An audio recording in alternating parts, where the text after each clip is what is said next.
opportunity to visit last week the field, and I was interviewing a lot of community, village people, especially in the agro-pastoral communities. And I was asking them questions about what would make them resilient and enable them to be strong and survive. And I gave them a case of a drought or a famine that happened in 1991.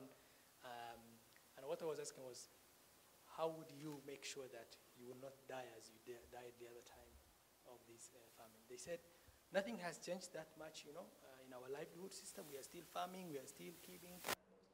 But what we did was that we sent more of our children to schools. And now they are working in urban setting, so they augment the income. So if the farm is not doing well, still I'm getting support from my daughter in town, or from my son in another city, or something like that. So I think it's critical.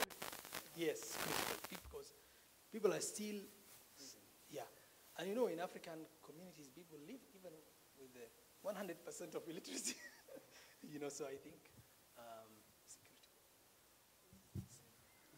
critical. Two of them.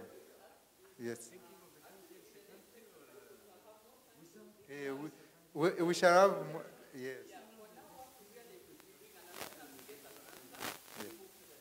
Okay.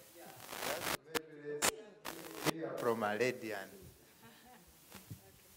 Thank you. I pride myself to be the educational specialist, so I wanted to say something, particularly in terms of Somalia. I think whether the issue is critical or bedrock, it's subjective, as Deborah said, but I just wanted to say something along those lines, where education in Somalia, and particularly everywhere in Africa, but particularly in Somalia, is that I think the issue is not being treated the way it is. Right now we're having a debate whether it's bedrock, critical, or priority. I think for me it's bedrock, because after 30 years of the development in Somalia, and particularly in the regions where there have been constant civil war and instability, I don't think this conference would have happened if education was treated 30 years ago as a bedrock. As you can see, look at the demographics here of the people who are in the conference. We're talking about a big issue in Somalia, but there's only, I think, a handful of Somalis experts here. The rest are from our neighboring countries. So my point is that education should be treated as bedrock, not only for development, but also to negate instability and poverty. So, does that make sense? Your last statement disqualifies it. Yeah, you say it should be. It should. That's what you say. Well, maybe how many of you think it is very critical? That if it is very, very important, if you are to achieve all these, you need education. And how many of you say, if you don't do education in Somalia, there is nothing that will happen? It's not that something will not happen. I think this is biasing. I mean, you agree that something can happen. Yes. Yeah, then it's critical. If you agree that something can happen, then it disqualifies it to be. Even a little. Yes. Because we're saying critical is some people may survive. Yes. Okay? But few. So it is critical. The moment you have that something, Yeah. then So it long as you can disqualifies it. qualify. Okay, let's go. Okay. So then let's do the next thing. There's a good example. Okay. I will discuss with you then. Yes. I want to give you a very good example. So this one, under education, we are saying it is what? Critical. Yeah. So education is critical. And there are some that you will just agree that this is a bedrock. We just move very fast. Health. What were the issues? Health. The issues are access, mortality, personnel, medical equipment. Overall, actually, it covers every aspect of health, because they also talk about the quality, they talk about this is mortality, this is about skills and training, and then also psychosocial. and FGM. So it's critical? That's what you think? Agric? Agriculture? Sadly, Somalis are pastoralists, and there's nothing much mentioned about the pastoralism. Even, nomadic pastoralism, we are only mentioning agriculture. No, they are very different. Crop production. Only, Very good point that you have raised. So when we go to the next stage, please make sure that that counts. thank you. Yeah, that's why you see we had a bit of a serious gaps, but now as a group, we are also identifying gaps. Yeah. Still, with the, you see the district issue of some people find livestock within agriculture. Others say no, there's crop production and livestock.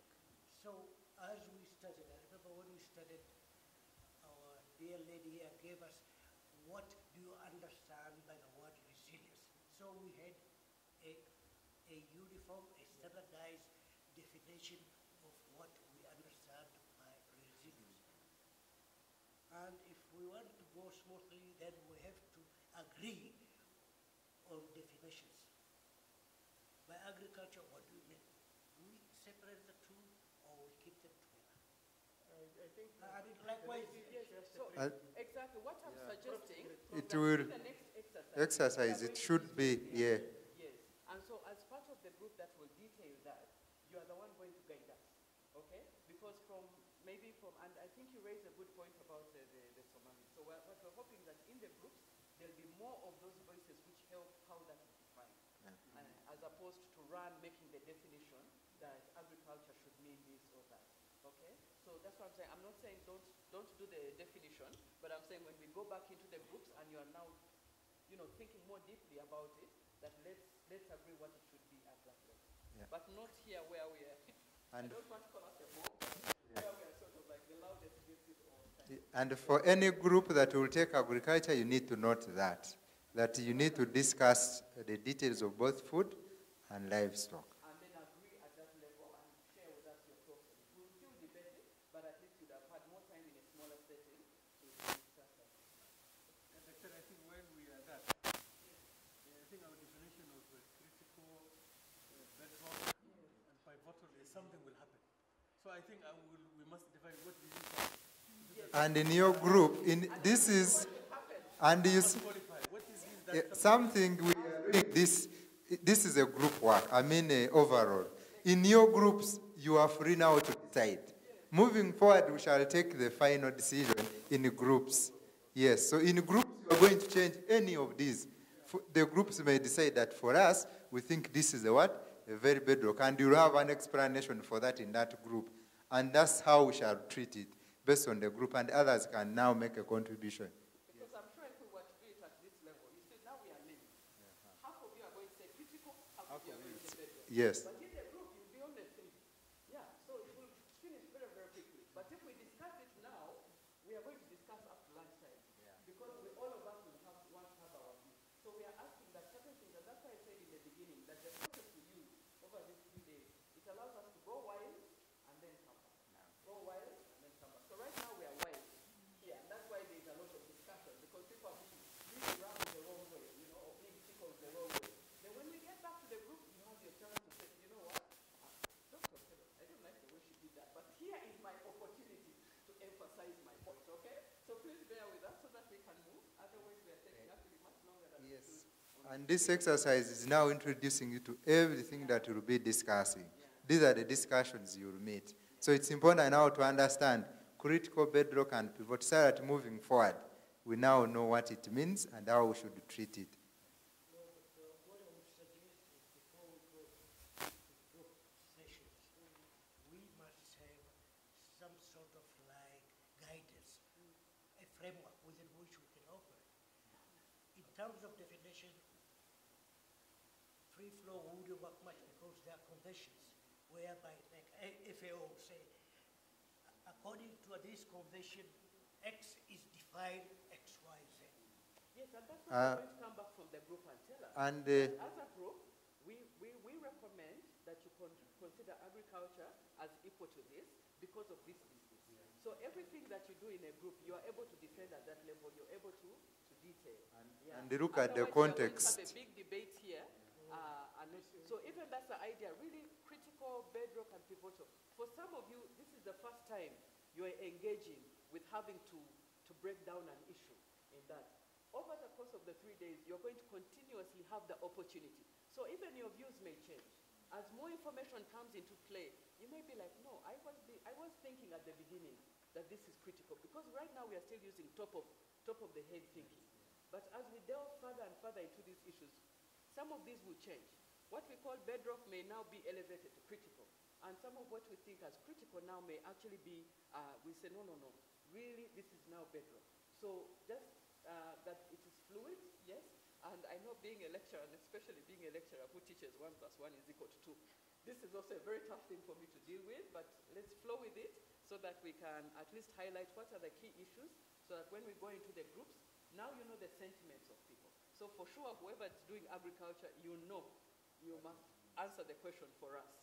Context. Livestock plus crops or separate? No, Yes, please. livestock, crops, and fisheries agriculture. You see what I'm saying? Good example of what I'm saying. No, I'm telling you. Yeah, I agree with you. The fishery, for example, we can put into bedrock Yes. in Somalia.